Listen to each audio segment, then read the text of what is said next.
सबसे पहले तो मैं मीडिया का शुक्रिया करता हूं कि वो आज हमारे लिए इतना टाइम निकाल के यहाँ आए हैं।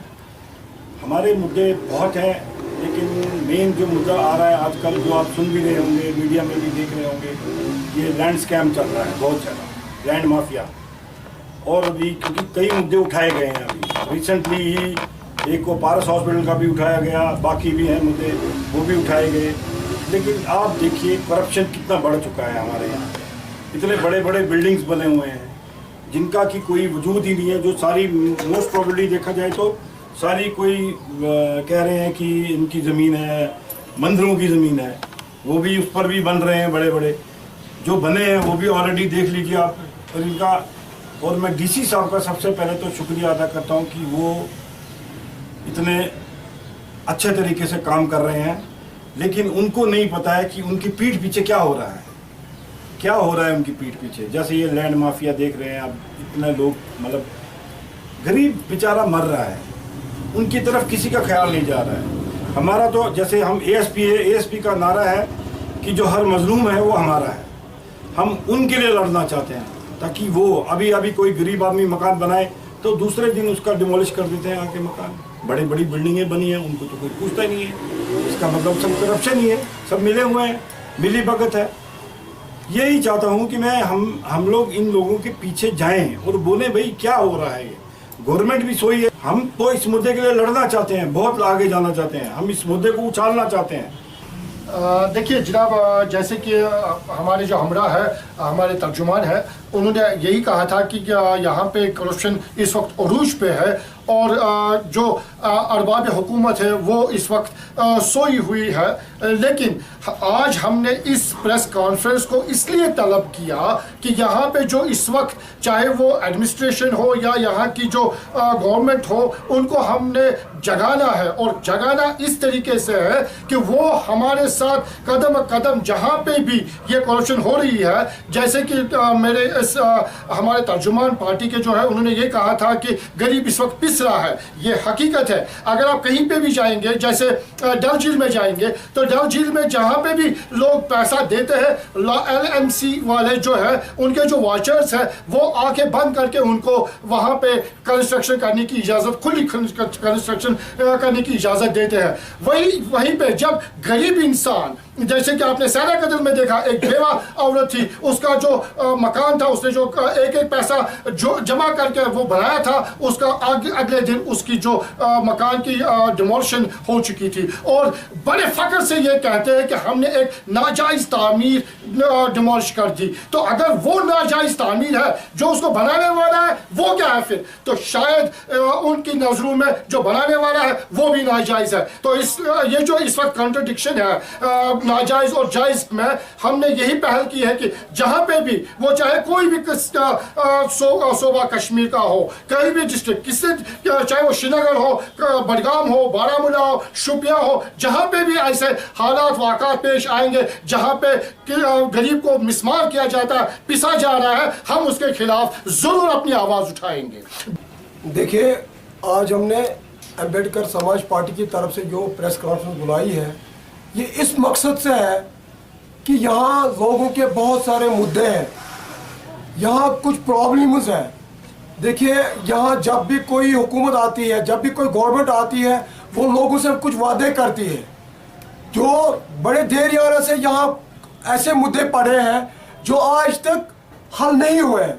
देखिए, बिजली, पानी और सड़कें इतना ही काफ़ी नहीं है, इसके अलावा भी यहाँ कुछ ऐसे मुद्दे हैं। जैसे सबसे पहले मैं एक मुद्दा उठा रहा हूँ, यहाँ PHE वर्कर्स के कुछ डिमांड्स है, वो सालों से दिलवेजी है, आज तक वो परमिट नहीं हुए, मुस्तकिल नहीं हुए। देखिए, पहले मैं वेलकम करता हूँ कि आज प्रेस कॉन्फ्रेंस हमने बुलाई है तो अम्बेडकर समाज पार्टी की। तो बात ऐसे है, जो आम इंसान है वो पिस रहा है, आम इंसान पिस रहा है। इसके लिए पहले मैं कुछ मुद्दे उठाना चाहूँगा जिसकी तरफ गवर्नमेंट गौर खोज कर ले और मदद और ठीक कर ले। पहले है आंगनवाड़ी वर्कर्स। आंगनवाड़ी वर्कर्स में जो है 968 जो कैंडिडेट्स हैं उनको निकाला गया और उसके बाद उनको रहबरी नहीं दी गई। तो उनके घर कैसे चल रहे हैं वो जानते हैं। सर मैं आपकी बात काटना चाहता हूं, आप उनके लिए क्या कर सकते हैं जबकि मौजूदा सरकार उनके लिए कुछ नहीं कर सकती है, तो क्या कर सकते हैं आप? हम तो एटलीस्ट सरकार को जगा सकते हैं इस बात के लिए। तो क्या लगता है आपको, सरकार जाग जाएगी? उम्मीद तो वही है हमारी कि सरकार जाग जाएगी, क्योंकि हम ये मुद्दा उठा रहे आंगनवाड़ी वर्कर्स का जिनके घर में चूल्हा नहीं जल रहा है। तो अगर उनका चूल्हा नहीं जल रहा है वो कैसे अपनी घर गृहस्थी चलाते हैं, वो तो खुदाई हाफिज है। बहुत अच्छा सवाल किया आपने, और पिछले कहीं सालों से ये गर्दिश में है ये सवाल कि आखिर कश्मीरी नौजवानों का क्या हाल होगा। देखिए आए दिन हम सुन रहे हैं कि यहाँ पे इस वक्त नौजवान हमारे जो है वो ड्रग्स में मुलवस है, वो ड्रग्स में इन्वॉल्व हो चुके हैं। लेकिन वो कहते हैं गालिब का शेर याद आता है, दर्द मिन्नत कश दवा न हुआ, मैं न अच्छा हुआ न बुरा हुआ, क्या वो नमरूद की खुदाई थी, बंदगी में मेरा भला न हुआ। ये जो जितनी भी गुज़श्ता सरकारें गई और अभी जो मौजूदा सरकार है, हम इनसे आज तो मौजूदा सरकार है, पीछे हमने बहुत विनती की थी।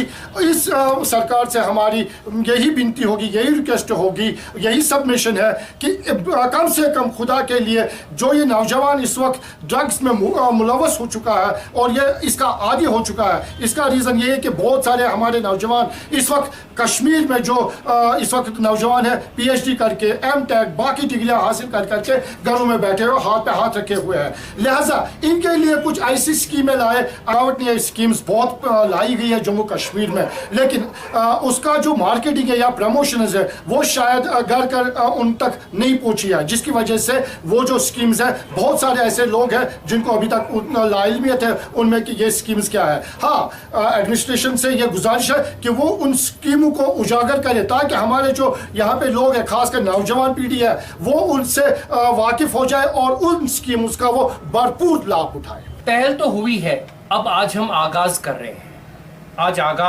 पहल तो हुई है, आज आगाज कर रहे हैं।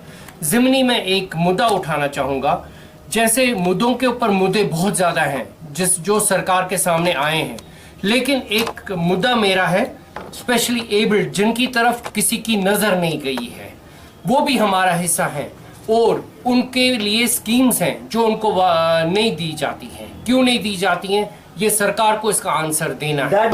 देखिए जहाँ तक टूरिज्म का ताल्लुक है, टूरिज्म आपको मालूम है कि पिछले 2 सालों से गुज़श्ता 2 सालों से यहाँ पे इतना टूरिस्ट आया कि जो रिकॉर्ड तोड़ साबित हुआ। लेकिन इस साल भी हमें 2025 में रियासत जम्मू और कश्मीर के लोगों को, खासकर होटलियर्स, हाउस बोट्स, शिकारा वाले, टैक्सी ड्राइवर्स, घोड़े वाले, गाइड्स, बाकी जो इसके साथ जुड़े हुए हैं, उनको ये तवक्का थी कि 2025 में इससे ज़्यादा और तादाद में यहाँ पे टूरिस्ट आएंगे। बदकिस्मती के साथ पहलगाम में जो सन्यारिया हुआ, वहाँ पे जो इंसिडेंट हुआ, 27 टूरिस्ट का कत्ल हुआ, उसकी वजह से यहाँ पे जो टूरिज्म शोबा है वो इस वक्त ठप पड़ा हुआ है।